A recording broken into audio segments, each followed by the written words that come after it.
The movie starts in Massachusetts, in the home of Mrs. Eloise Parker, a retired schoolteacher who, although not directly related by blood, is seen to be housing a man who we get to know as Adam Clay in her barn. In the barn, he's seen to be an actual beekeeper. Mrs. Parker and Adam are rather fond of each other, despite not having blood connections. We get to know that Mrs. Parker is also the chairman of a charity organization for underprivileged children, of which she holds and manages the funds. In the next scene, Mrs. Parker is seen meeting with Adam, who's a retired secret agent in a government-created organization known as the Beekeeper, right outside the barn, and here we hear him thank her for letting him rent the barn.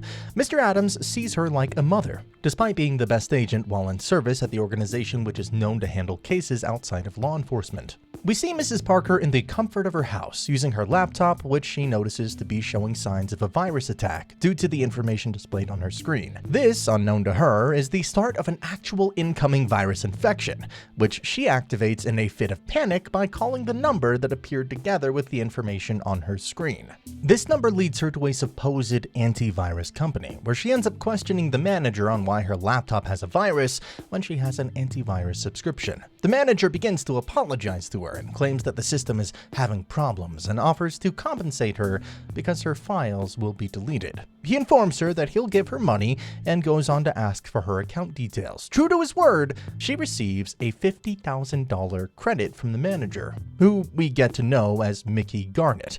After a few minutes, he calls for a refund, emphasizing that he meant to send $500. Unsurprisingly, Mrs. Parker, feeling sorry for him, proceeds to use the same laptop that was earlier said to be virus infected. This single slip-up leads her to fall for a phishing scam, which in turn causes her to lose all the money in her account, which in reality belongs to the charity organization she manages. Mrs. Parker instantly becomes disoriented and proceeds to commit suicide by shooting her head with a gun. All this goes on while unsuspecting Adam is seen in the barn trying to extract pure honey from the bees. As soon as this task is completed, he heads to Mrs. Parker's to give her a jar of pure homemade honey. Adam meets a disturbing silence and unusual darkness and steps in to see the dead body of Mrs. Parker on her sofa in what appears to be suicide. Barely over the shock of her death, a woman armed with a gun appears from nowhere and points it at Adam from behind, arresting him in the process. This woman we later find out to be an FBI agent and Mrs. Parker's daughter, known as Verona Parker. Verona, on seeing Adam entering her mother's house, assumes he's the killer and proceeds to arrest him on the spot. A few moments later, the police and FBI come into the picture and automatically rule Adam as a suspect. Verona, after further investigation, rules her mother's death as suicide. She does this by checking her mother's laptop, where she sees evidence of the scam that took place hours before her death. The next day, after being declared innocent, Adam is immediately released. Being declared innocent, Adam goes back to the barn, the only place he knows is home, where Verona comes to sincerely apologize for getting him arrested.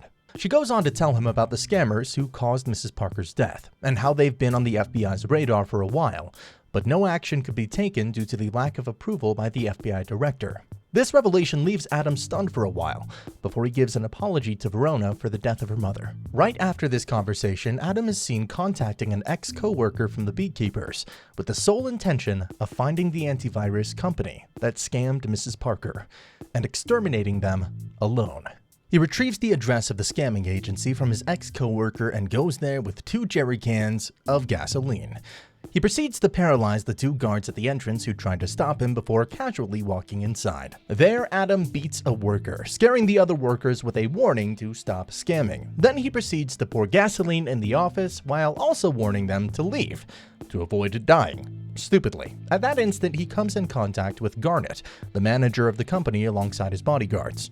Garnett tries to reason with Adam by asking him to stop his actions, but Adam, out of anger, proceeds to beat both guards to a pulp and advises Garnett to leave the building if he wants to survive. He also planted bombs, so as soon as he stepped out of the building, the bombs went off. Mickey Garnett calls his boss, technology executive Derek Danforth, and tells about Adam, the beekeeper. And in anger, Derek gives Garrett the go-ahead to hire hitmen, go after Adam, and kill him.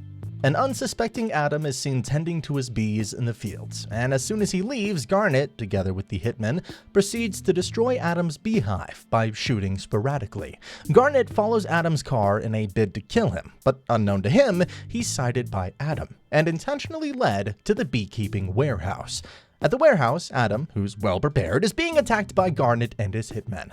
Despite various gunshots against Adam's one-man army, Adam successfully overcomes them all, unarmed, and goes as far as torturing Garnet instead of killing him off immediately. Soon after, Adam is seen leaving the warehouse. Meanwhile, Verona, Mrs. Parker's daughter, receives news of her mother's warehouse being on fire while at work.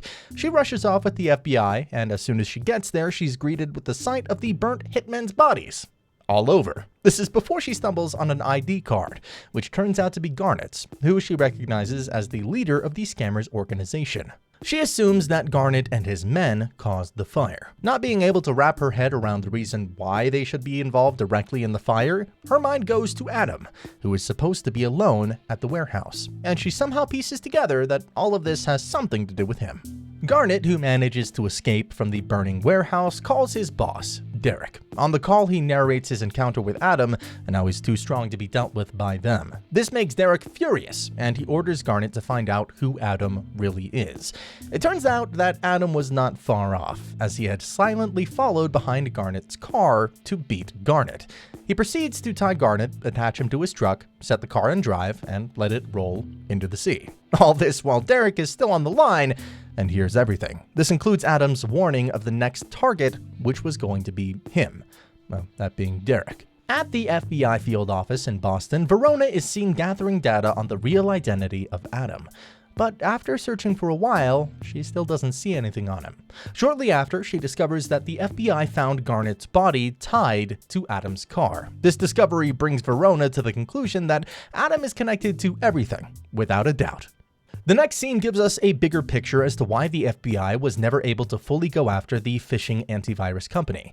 This is because Derek is seen narrating his plight to an older man, who we realize is his father, and the director of the FBI. We further realize that Derek's immunity goes further than just his father, as his mother is also a strong figure in society, as she is the newly elected president.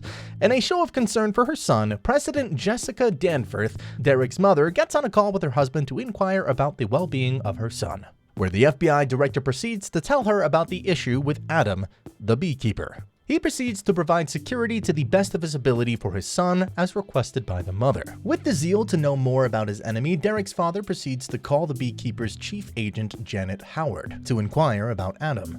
But on hearing that he was retired, the FBI director orders the chief agent under the president's name to mobilize all the Beekeeper agents and go after Adam and execute him. The order was carried out, and Adam was attacked at night while trying to fill gas by a female beekeeper agent named Annazette Landris. A long fight ensued between the both of them, and ended with Adam burning her alive. After getting a whiff of Adam being alive, the FBI director proceeds to call Janet and send in more agents.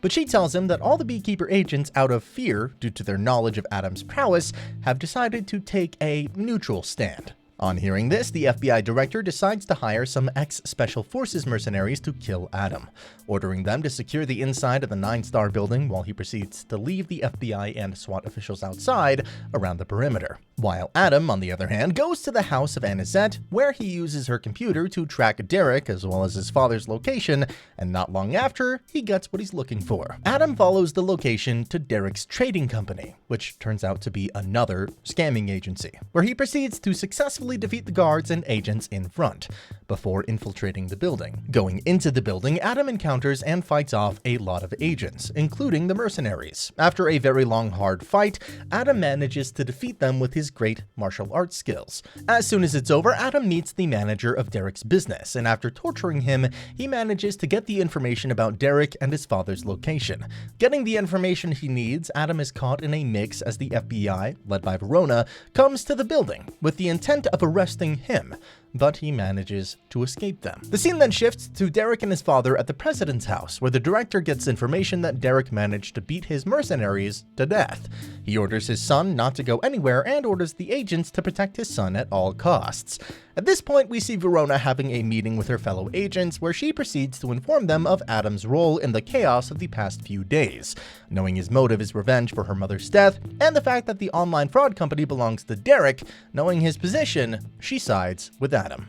Adam goes through a lot to bypass the security and goes as far as setting bombs while doing so. He manages to overhear the president scolding her son for his acts, and he hears how ashamed she is based on her position, despite knowing about his bad deeds all along, as she got her campaign money from her son's business. Finally, Adam enters the house, but is spotted by Verona, who mobilizes the FBI agents to catch him for fear of him murdering the president and her family. The director notices this and gives orders for Adam to be killed, which causes him to detonate the bombs, giving him power over everyone there. Adam goes back to the house where he has a long fight with the agents there, especially the director's hitman, before subduing him and meeting the director for himself right outside the door of the room Derek was in. Feeling caught, the director proceeds to bribe him, but this angers Adam, and he squeezes his hand. Stepping into the room, he meets Derek, who proceeds to hold his mother at gunpoint out of fear of being caught because she was ready to expose him.